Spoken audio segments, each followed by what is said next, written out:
Hi there, Lindsay here, the Frugal Crafter, and today I have a masking tip for you.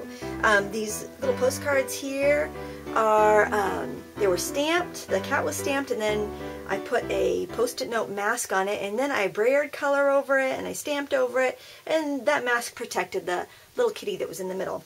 And same thing here, I did the same thing. Then when I was done, I used some glitter nail polish to go over the martini glass, and then I just sprinkled it with some glitter for a little glitz because I thought that would be really fun to mail as a postcard. And I stamped them right on photo paper, and then I just stamped a big photo background and I adhered it to the back so it would be a little stronger.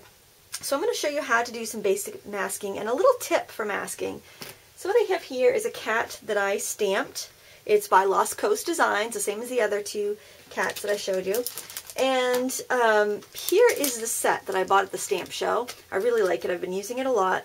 And I stamped them out on post-it notes, and then I cut them out very closely so that way I would have a mask. And then I store my masks with the sets. If it's a wood stamp, I'll stick it right on the wood block. If it's in a package like this, I'll put it right in the package and put it in my storage binder. But once I cut a mask, I always keep it with the stamp so I won't have to cut it again. If you've never used a mask before, I'm going to show you how. I'm just going to stick this right on top of my design. It was stamped on a post-it note, so it's got a little bit of adhesive on there that's going to keep it in place without damaging my paper underneath. And there it is, just stuck like that. You don't need a fancy brand of post-it notes. Anything you have will be fine. You could even use a piece of copy paper. It doesn't have to be sticky. It just helps a little bit if it's sticky. I suppose if you had those post-it note glue sticks, that would work well too. And I'm using a brayer and a big, it's called a Big and Juicy ink pad. Look at that, I got it at a yard sale for 10 cents. What a bargain, eh? And I'm just going to ink that up. There we go. Make sure my brayer looks nice and rainbowy. I'm sure that's a word somewhere. And then starting off the paper, I am just going to work my brayer back and forth. I like to do this a couple times to make sure it's covered really well. It does blend out a little bit as it dries, so you don't really have to worry about lines too much. And I'm getting a little bit of a halo around the image, but I'll show you how to fix that. There, I'm just going to leave that like that. Now, if you have a halo around the image like that, it's very easy to fix. Simply take a just a blending marker, which just has like blending solution, which would be glycerin and water in it. This is a Stampin' Up! One, and I've refilled them with glycerin and water, so I know it works. And then here, if I press the top of my ink pad down, I will end up with a little palette of color here on the top of the ink pad. I'll turn it around so you can see. And then I will just pick up the color that I need. Well, I got a little bit on the edge of my ink pad there I can grab too. And I'll just go around. Now, if I know I'm going to be using a brayer all the time, I could simply cut my mask in a little bit more so it won't skip, it won't have that halo.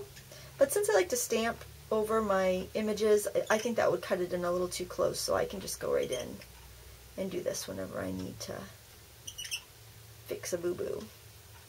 And it does blend pretty well. It's surprising as it dries, it kind of disappears. And really, I mean, you can leave it. It's kind of artsy looking. It's not a big deal if you just don't want to bother with fixing it, but that's how you can fix it if you decide you want to. Oh, my dog is barking in the background. The UPS guy must be here.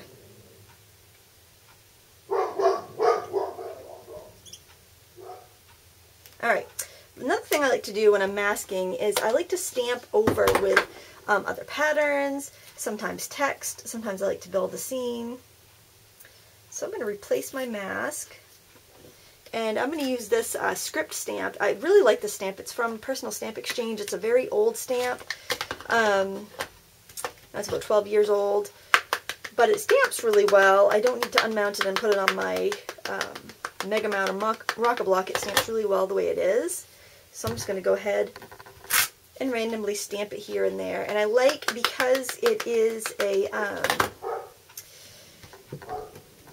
really kind of how it's rough on the edges. I don't have to line up exactly. It can overlap a little bit and not look funny. It's a very random, organic looking stamp. And then I do want to put some swirls on there, and I think I'll do that in purple because I don't want too much black. I love, love, love this stamp. It's so fun to use and very versatile by Impression Obsession. I got the stamp show.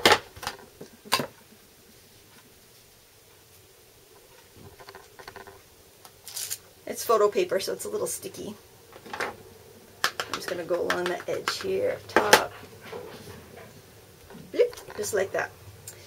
And there you go. We have the cat masked out, so I can color him later, do whatever I want, and the background is all fun and fancy. Oops, sorry about the glare. Yeah, can you see that? There we go. So there's how to mask. Quick little tip, keep your masks with your stamps and you'll never have to cut the mask twice. And that's about it. Thanks for watching, and until next time, happy crafting!